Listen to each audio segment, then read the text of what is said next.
This painting needs a wide range of colors because I am painting tulip with raindrops. The reference picture is this beautiful photo by Wai Siew on Unsplash.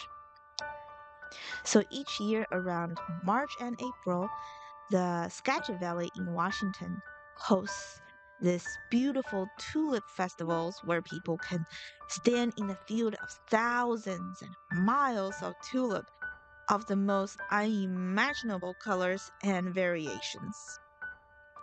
However, the cold April rain of the coastal Washington do not take any breaks until late May.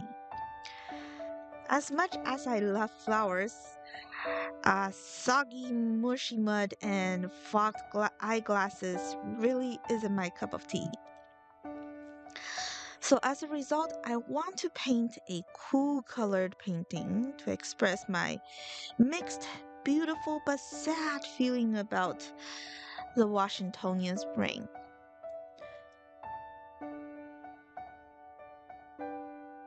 Right here, you are looking at the wet on wet process of laying down the background tone.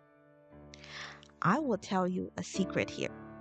In order for the paper to stay moist longer, I wetted the back side of the paper really good before wetting the front. This trick allowed me to smother more colors down, layers after layers, and allow them to all mix and mingle without drying up prematurely. The goal here is to create highly pigmented, low saturation background with heavy value to contrast the glow of the foreground flower and details.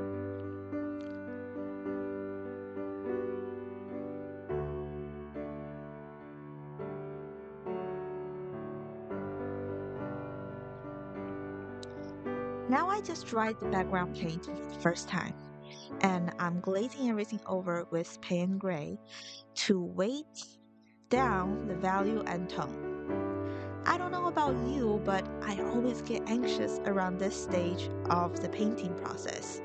You know, when the color starts to look less pretty and there's no detail to define the chaos, that is my process at the moment. I will wonder, did I just ruin it every few seconds? The urge to chicken out will get pretty strong to stop all the coloring and mixing and throw the unfinished piece under the bed so that no one has to know that it existed in the first place. I can't be the only one getting cold feet while painting, right? Please let me know if you experience this at all in the comments below.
I took some watercolor lessons many years back, and my teacher told me to put my black paint away. Actually, she told me to throw them away. One of the most valuable things I learned from her was to mix value with the paint already in my palette.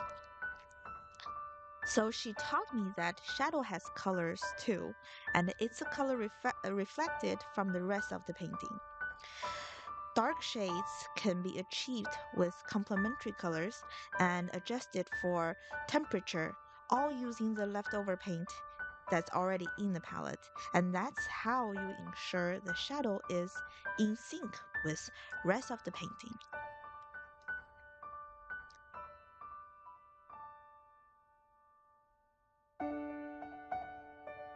Also, a reminder, if you are enjoying the video right now, please hit or smack or click the like button. This will help the other people to find and enjoy my video. Thank you.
Lifting the paints on the edge creates a nice glow effect, and this works on both the flower bulb and the stem. So many of us has seen tutorials of how to pencil or ink a single water droplet. It's the same principle of painting a globe object. Each droplet will have a shaded side and highlight side and some shadow on the surface where the droplet is seated. The color reflected on the droplet are the color of the background in an angle. There is some really cool mathematic calculation to figure out exactly which color the onlooker should be looking at. Unfortunately, and fortunately, I am not going for ultra realistic droplet experience.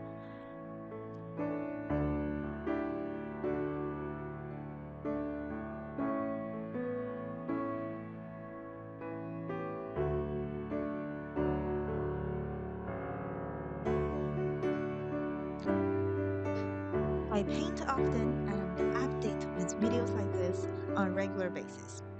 Make sure you subscribe to my channel and hit the bell button to get notified each time when I upload a new video.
That sit directly on the top and side of the tulip gets to take on the background color. I use a bleed-proof opaque white ink for the highlights. The highlights of the droplets are usually on the bottom half of the circle because that's where the gravity pulls, with a nice dab of reflective spot on the top half.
Now, I always love to touch up my painting with some spontaneous highlights.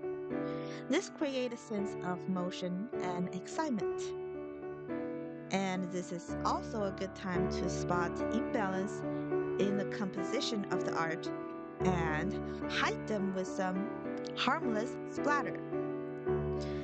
So if you're a fan of lights and color like me, make sure you watch me paint this next.